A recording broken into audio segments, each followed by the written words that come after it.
can compete, but comes with the fact that she has also trimmed down a lot. Compared to her. Fully recovered from her Yes, ACL. ACL. Oo. Mas wala ka ng takot eh, di ba?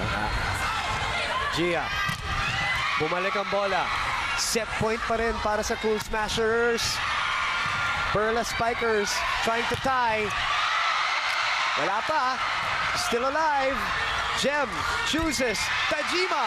And we are going on an extended set number 3. You can say the Twin Towers combining para dito sa Perla Spikers. I love the confidence of Gem Ferrer just to go to Tajima at such a big moment of the match. And this will be an extended third set as the Perla Spikers will